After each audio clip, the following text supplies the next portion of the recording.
It's time to take a look into music world. The world of epic jams. Album covers have a wide variety. I mean, this is probably where the cover gets the wildest in art forms. A movie cover or a video game cover or even a magazine cover has to sort of look good, or it has to advertise to the masses because most of it is fine-tuned for profit. In the music world, there's a lot of music designed by a robot for pure market success, sure, but there's also a lot of cool punk albums or albums just made by some guy in his bedroom for fun. And then you get a lot of variance in the music album cover, from Zach Hill's Pink Goblin on the cover of No Love Deep Web to The Dark Side of the Moon. There's album covers like Shellac's Action Park, which almost look like the bottom of an old man's shoe, all the way to the complexity of a cover by Tropical Fuckstorm. Both good albums, huge variance in album cover. I mean, I think I could unpack this Tropical Fuckstorm album cover for days. In this video, though, I want to focus on the bad, the horrible, the worst of the worst. Album covers that just straight up piss me off. Let's just get this out of the way. The Weezer Blue album. I hate to say it, I don't hate this album. If you know anything about me, it's that I am Weezer's #1 hater. I will scream this from the rooftops. I am okay with getting thrown Coca-Cola cans at, although let's be honest, Weezer fans the type of dudes to drink Orange Crush, so you'd probably throw that at me instead. Maybe you can throw a Soup for Your Family at me if you want. That'd be based. Regardless, there's one Weezer album I can't escape, the Blue album. It's good, okay? There, I said it. It's a good album because you can't really formulate a reason for why it isn't. It was a big deal, and the songs are very catchy, and while I don't know about this album cover necessarily, you have to admit it's pretty iconic. There's not many album covers more iconic than it. I mean, it's basically the memeiest album cover, too. You could replace all the Weezers with Smash Mouth, or flip them upside down, or make them all Rivers Cuomo. There's a lot to be done. Dark Weezer? But Weezer also has some really bad albums, and a lot of really bad covers. I mean, I'm not even talking about the Hurley album cover. I kind of think that one goes hard. I'm talking about this reoccurring Weezer on top of different colors theme, like HelloFresh ad green and We're Old and Out of Touch Now teal. There's also this red one where Rivers Cuomo just got done giving head to a horse or something. I think you should have stopped after the Blue album, you know? Well, let's get into it. Queen's The Miracle Anamorphing time. You've heard of Snoop Dogg? Well, now take a look at his Floridian rival. This is Swamp Dogg, baby. If I ever kiss it, he can kiss it goodbye. Swamp Dogg, ain't nobody kissing that. Now, I will say, jokes aside, I actually think this cover rocks.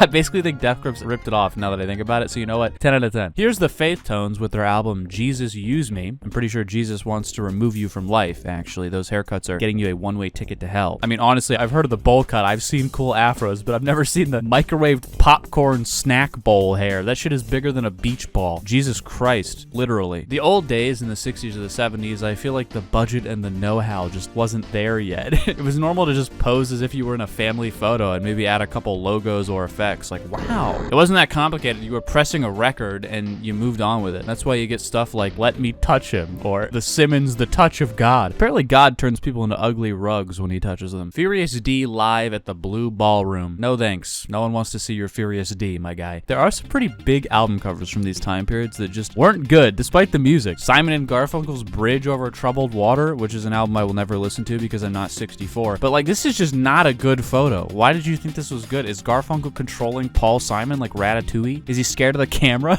It's a blurry photo, like they weren't even ready for it. Why Paul Simon got the Farquaad cut? Even a motel painting of a bridge would have been better than this. The Frivolous 5 Sour Cream and Utter Delights. Excuse me, no thank you. Okay, back to Swamp Dogg. Check out this other album cover called Rat On, where he's riding a giant white rat. This shit slaps, actually. I actually love Swamp Dogg. You know what? I've never listened to Swamp Dogg. I'm gonna go do that real quick.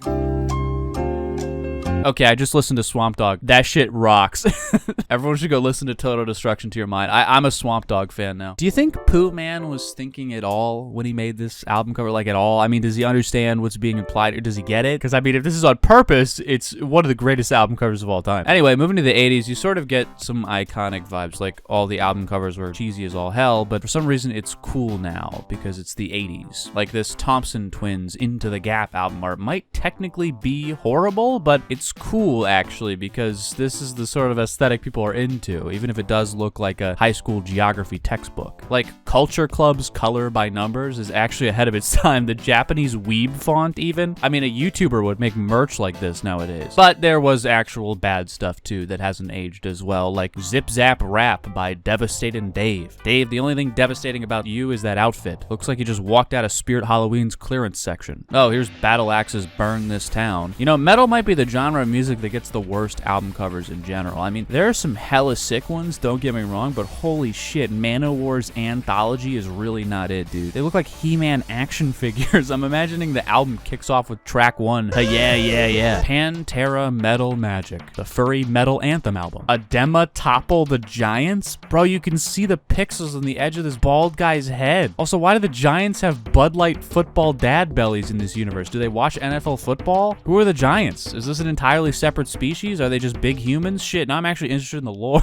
Baron Cross's Rock for the King literally looks like a Create-A-Band in Rock Band 2 or something. Don't worry, once you do a couple more tours, you can afford better outfits. Obus just got done recording their band's first sex tape. Ravens, the pack is back. No, I see those packs, and they're certainly not back. Druid's Vampire Cult features album art from my 8-year-old nephew. I mean, seriously, the Bad Metal album cover art is almost endless. What the hell is this Riot Narita cover? Jesus, okay, this actually goes hard. I want that on my bathroom wall. I'll scare anyone who tries to shit in my house. Metal School Hole Patrol. Really hope this was a joke. The 90s had some bad stuff too. Cheap Trick's Woke Up with a Monster can go deep down a hole and die. Thank you. Cameron Confessions of Fire. I mean, come on, man. This is literally a Spirit Halloween costume again. Literally, just throw this guy on a Spirit Halloween bag with the album cover logo on it, and bam. Might actually wear this. Creed's Human Clay is fucking awful. There are definitely times where old CG and old 3D art actually looks sort of timeless or nostalgic, but this is not the case. This is Courage the Cowardly Dog levels of horrifying 3D. I could actually imagine this thing uttering out, "Return the slab" to me late at night. Go away, Creed. Matchbox 20s, yourself or someone like you. This one's actually so bad you can't make a joke about it. It's that boring. Honestly, Radiohead's Pablo Honey cover is pretty damn bad. I mean, this really does just look like a bad birthday cake for your baby son. I mean, it's not great. And I could do without the Guns N' Roses, the spaghetti incident. Thank you very much. Ah, the 2000s. Take out your Tamagotchi, boys. In with the new, out with the old. It was Britney Spears' neo-futurism time. When I think of the year 2000, I just think of Kylie Minogue Fever music videos. Everything looked like Star Wars Coruscant, and it kind of rocked. The album covers didn't, however. Remember that terrible Creed album cover? Well, they kept making more. Creed's Weathered, the second greatest tragedy of 2001. This is absolutely awful. Honestly, this is the first time I'm hoping for a climate disaster. Is that a fiery pit of doom in the background behind the tree? I'd like to walk towards it. Coco Rosie's Noah's Ark is an interesting one. I guess once the animals get into Noah's Ark, they have to have something to do to pass the time. It's just survival instinct taking its course. Nothing wrong with this. Iron Maiden's Dance of Death. What in the actual fuck? This is like a VR chat metaverse date in hell. This looks like an Iron Maiden member just downloaded a 3D software for the first time and spawned a bunch of random models in it. This is like a 13-year-old having fun in a Gmod private lobby. You know, back to the Weezer Red album for a second. It's pissing me off now because I can actually tell they were photographed at completely different times and then just slapped together. I hate Weezer so much. I'm sorry, I can't take it. It's like geeks in their 50s making party rock music for 16-year-old girls. Go listen to Can't Stop Partying by Weezer and tell me this band should be legal. Anyway, yeah, there's been a lot of horrible album covers in the 21st century too. I mean, honestly, Kanye's Bipolar album is pretty lame. Looks like a SoundCloud album cover by a dude with 2 followers, one being his mom and the other being his alt account that his mom made but forgot the password to. This lame-ass U2 album from 2014 that wouldn't delete itself off your iPhone. This album art is like a jump scare to old iOS users. What is he even listening for anyway? The gurgles of this dude's stomach? What a weird cover. I do not want to see the Limp Bizkit album cover. No, please stop. I do not want to look at Chocolate Starfish in the hot dog flavored water right now. Take that off my screen,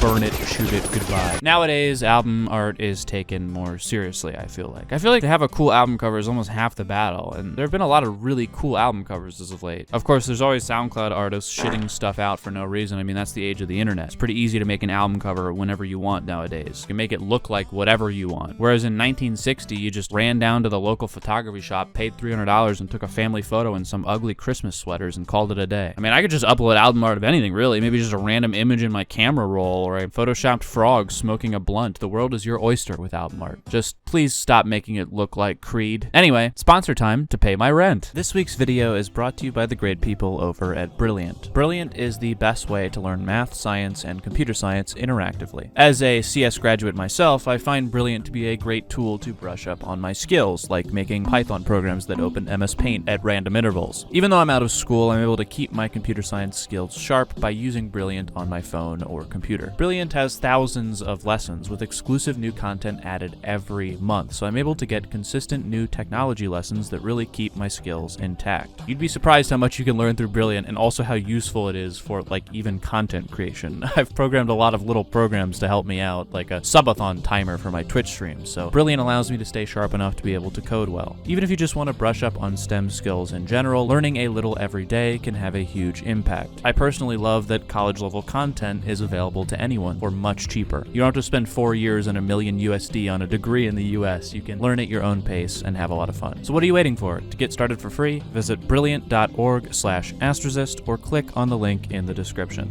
The first 200 of you will get 20% off Brilliant's annual premium subscription. Thanks.